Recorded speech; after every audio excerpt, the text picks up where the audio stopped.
Hola mis amigos! Now we're going to look at I1S1 Script.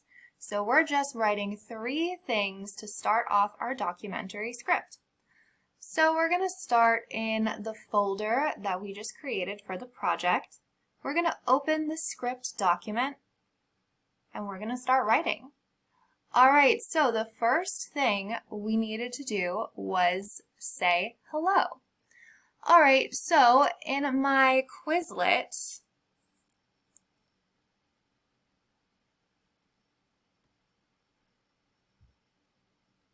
I have some options for hello. I could say hola, I could say buenos dias, or I could say que pasa. I'm going to stick with hola. I'm just going to keep it simple. Alright, hola. Next, I'm going to introduce myself. So back to my vocabulary list, how can I introduce myself? Right here. My name is Me llamo. So Me llamo Katie Leonard. And then the last thing we have to do is welcome the viewer to the country. So let me find welcome. Right here we got bienvenidos a. Bienvenidos a. My country is Spain.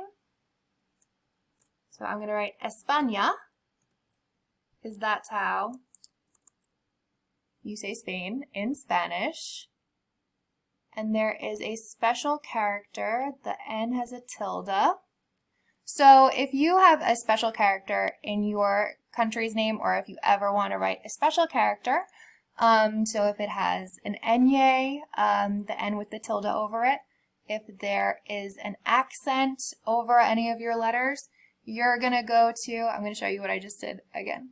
Insert, special characters, and then you're going to draw your symbol, and it's going to pop up right here. There we go. If I wanted to do a letter with an accent, say it was an A with an accent, I could find that the same way. So just draw whatever special character you're looking for right here to insert it. Bienvenidos a España. And I'm going to end with an exclamation mark to show my enthusiasm. Alright, so how am I going to submit this assignment? Well, I'm going to click on Share. I'm going to get the link. Make sure it says anyone in this group with the link can view. Make sure it just doesn't say restricted. Copy link. Okay, now I'm going to go back to the Canvas assignment. Click the blue box that says Submit Assignment. Scroll to where it says Website URL. Paste it in and click Submit Assignment. And you're done.